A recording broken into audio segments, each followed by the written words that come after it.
অনেক পুরুষই প্রশ্ন করে থাকেন, বিশেষ করে যারা বিয়ে করেনি, বিয়ে করতে যাবে। পূর্বে হয়তো বিভিন্ন কারণে তাদের লিঙ্গের ক্ষতিগ্রস্ত পূর্বের বিভিন্ন কারণে তাদের লিঙ্গ ক্ষতিগ্রস্ত হয়ে গেছে। অথবা স্বাভাবিক কারণেই তাদের মনে হচ্ছে তাদের উচ্চতা, তাদের গ্রোথ অনুযায়ী তাদের পুরুষাঙ্গ ছোট, চিকন। আবার এমন কোনো পুরুষ থাকে যে বিয়ের পরে তাদের কাছে মনে হচ্ছে যে যৌন মিলনে তার স্ত্রী স্যাটিসফাই না। অথবা তারও মনে হচ্ছে যে যৌন মিলন করে সেও স্যাটিসফাই না।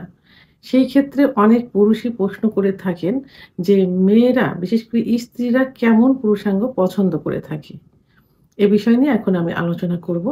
সাধারণত মেয়েদের যোনি পথে চরম পুলকের একটা জায়গা থাকে, যেটাকে জি স্পট জায়গা বলে।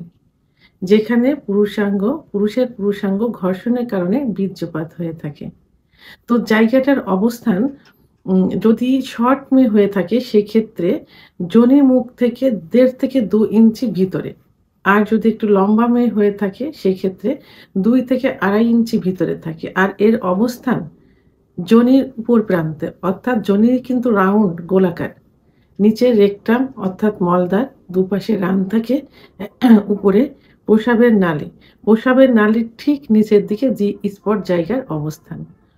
তো এখন এই ক্ষেত্রে যদি মেয়েদের জি স্পট জায়গাটা ১.৫ থেকে ২ ইঞ্চি, ২.৫ থেকে ৩ ইঞ্চি ভিতরে থাকে, সেক্ষেত্রে তাদের পুরুষাঙ্গ আ সাইজটা কোনো ফ্যাক্ট না। কারণ বাংলাদেশের পুরুষ অঙ্গের গড় সাইজ ৩ থেকে ৪.৫ ইঞ্চির মধ্যে সীমাবদ্ধ থাকে। তবে এশিয়া মহাদেশ দেশের ভিতরে বাংলাদেশ, এই বাংলাদেশ এশিয়া মহাদেশের আ পুরুষাঙ্গের গড় সাইজ কিন্তু ৬.২ ইঞ্চি। আর বাংলাদেশের পুরুষের ৩ থেকে ৪ ইঞ্চির মধ্যে ঘোরাফেরা করে। তো এখানে মেয়েদের জি স্পট জায়গার অবস্থান যদি এইটা হয়, সেখানে ৩ থেকে ৪ ইঞ্চি পুরুষাঙ্গ খুবই যথেষ্ট একটা ভালো। তো সেক্ষেত্রে ২.৫ থেকে ৩ ইঞ্চি হলেও কিন্তু মেয়েরা সুখ অনুভব করতে পারে। তো মেয়েদের এখানে পুরুষাঙ্গের সাইজটা কিন্তু ফ্যাক্ট না আ যৌন মিলনের সুখী হবার জন্য। এখানে ফ্যাক্টটা হচ্ছে তাদের সময়টা। কারণ মেয়েরা পছন্দ করে যৌন মিলনের পূর্বে তাকে তার স্বামী আদর করুক, অর্থাৎ ফোরপ্লে করুক, তাদের অর্গাজম হোক এবং দীর্ঘ সময় তাদের সঙ্গে যৌন মিলনে লিপ্ত থাকুক। তাহলে পুরুষদের কি করতে হবে? দৃষ্টি দিতে হবে, বেশি মনে করতে হবে যে তাদের সহবাসে সময় নিতে হবে। তো সেক্ষেত্রে যদি দ্রুত বীর্যপাত হয়ে যায়, তাদেরকে চিকিৎসার আওতায় আসতে হবে, চিকিৎসা নিতে হবে। আবার অনেক মেয়েরা পছন্দ করে যৌন মিলনের সময় তাদের অ্যা মা জরায়ুর মুখ, সার্ভিসের মুখ যেন তার স্বামীর পুরুষাঙ্গে ঘর্ষণ লাগে। সেক্ষেত্রে ছোট ২.৫, ৩, ৩.৫ ইঞ্চি লিঙ্গ দিয়েও কিন্তু এটা সম্ভব। কারণ পজিশন চেঞ্জ করে একটা সময় কিন্তু জরায়ুর মুখে লিঙ্গের ঘর্ষণ লাগতে লাগে।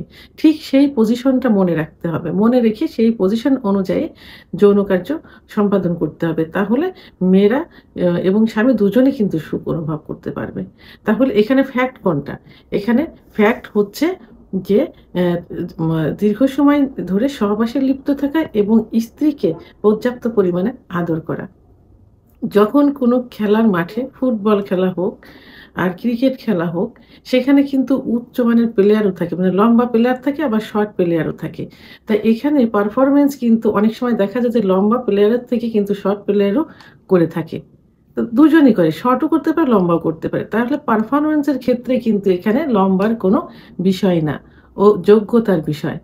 এখানে তার পারফরম্যান্স এর বিষয় যে সে কেমন পারছে সেটা।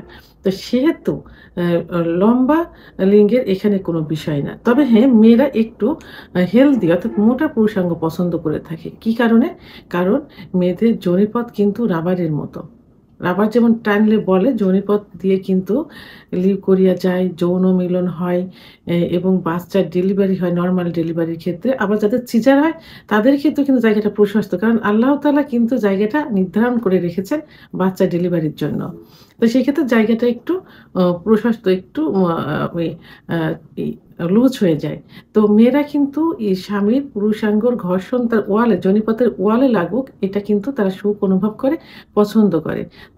এই ক্ষেত্রে তারা একটু মোটা অর্থাৎ হেলথি পুরুষাঙ্গ পছন্দ করে থাকে। তবে একেবারে লম্বা না। তো এইদিকে খেয়াল করতে হবে যে পুরুষ অঙ্গটা যেন একটু হেলদি থাকে। এর জন্য তাদের বাসায়